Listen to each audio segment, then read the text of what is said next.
ನಮಸ್ಕಾರ ವೀಕ್ಷಕರೇ, welcome to ನಮಸ್ತೆ ಇಂಡಿಯಾ ಕುಕಿಂಗ್ ಚಾನಲ್. ಇವತ್ತು ನಮ್ಮ ಚಾನಲ್ನಲ್ಲಿ ತೊಂಡೆಕಾಯಿ ಚಟ್ನಿ ಮಾಡೋದು ಹೇಗೆ ಅನ್ನೋದನ್ನು ನೋಡೋಣ.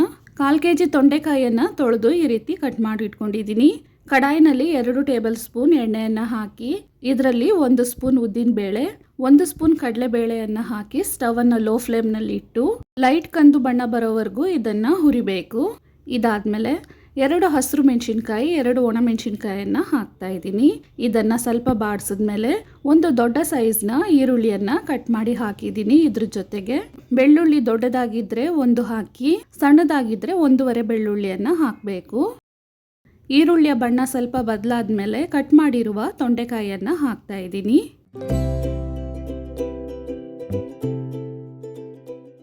ಒಂದು ಬಾರಿ ಚೆನ್ನಾಗಿ ಮಿಕ್ಸ್ ಮಾಡ್ತಾ ಇದ್ದೀನಿ. ಇದರಲ್ಲಿ 1/4 ಸ್ಪೂನ್ ಅರಿಶಿಣದ ಪುಡಿಯನ್ನು ಹಾಕ್ತಾ ಇದ್ದೀನಿ.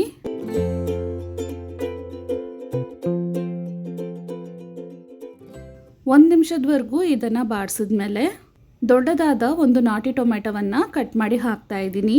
ಚಿಕ್ಕದಾಗಿದ್ದರೆ 2 ನಾಟಿ ಟೊಮೆಟೊವನ್ನು ಹಾಕಿ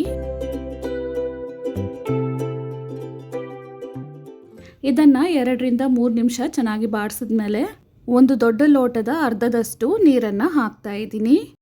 ತಟ್ಟೆಯನ್ನು ಹಾಕಿ ಮುಚ್ಚಿಟ್ಟು ಸ್ಟವನ್ನು ಮೀಡಿಯಮ್ ಮತ್ತು ಲೋ ಫ್ಲೇಮ್ನಲ್ಲಿ ಇಟ್ಟು ಇದನ್ನು 5 ರಿಂದ 6 ನಿಮಿಷದವರೆಗೂ ಬೇಯಿಸಬೇಕು. ಮಧ್ಯದಲ್ಲಿ ಒಂದು ಬಾರಿ ಚೆನ್ನಾಗಿ ಮಿಕ್ಸ್ ಮಾಡ್ತಾ ಇದ್ದೀನಿ.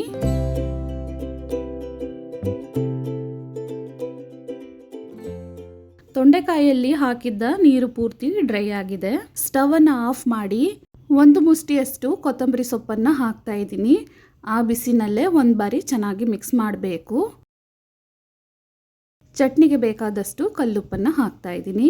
ತಣ್ಣಕ್ಕಾದ್ಮೇಲೆ ಇದನ್ನು ಒಂದು ಮಿಕ್ಸಿ ಜಾರ್ನಲ್ಲಿ ಹಾಕಿದ್ದೀನಿ. ರುಬ್ಬಕ್ಕಿಂತ ಮುಂಚೆನೇ ಇದರಲ್ಲಿ 1 ನೆಲ್ಲಿಕಾಯಿ ಗಾತ್ರದಷ್ಟು ಹುಣಸೆ ಹಣ್ಣನ್ನು ಸೇರಿಸಬೇಕು. ನಾನು ಮರ್ತುಬಿಟ್ಟೆ. ಚಟ್ನಿಯನ್ನು 1 ರೌಂಡ್ ಸುತ್ತಿಸಿದ್ಮೇಲೆ ಹುಣಸೆ ಹಣ್ಣನ್ನು ಹಾಕಿದ್ದೀನಿ. ನೋಡಿ, ನೀರೇನು ಹಾಕದೆ ಇದನ್ನು ಈ ರೀತಿ ರುಬ್ಕೊಬೇಕು. ತೀರಾ ನುಣ್ಣಕ್ಕೆ ರುಬ್ಬಾರ್ದು. ಇದಕ್ಕೆ ಒಗ್ಗರಣೆಯನ್ನು ಹಾಕೊಳ್ಳೋಣ. 1 ಸೌಟು ಎಣ್ಣೆಯನ್ನು ಹಾಕಿದ್ದೀನಿ.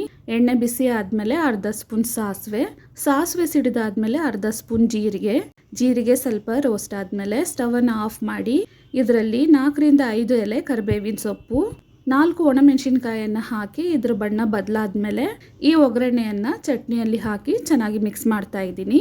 ಆರೋಗ್ಯಕರವಾದ ಮತ್ತು ರುಚಿಕರವಾದ ತೊಂಡೆಕಾಯಿ ಚಟ್ನಿ ಇವಾಗ ರೆಡಿಯಾಗಿದೆ. ವೀಕ್ಷಕರೇ, ಈ ವಿಡಿಯೋ ನಿಮಗೆ ಇಷ್ಟ ಆಗಿದ್ದರೆ ನಮ್ಮ ಚಾನಲನ್ನು ಲೈಕ್ ಮತ್ತು ಸಬ್ಸ್ಕ್ರೈಬ್ ಮಾಡಿ. ಧನ್ಯವಾದಗಳು.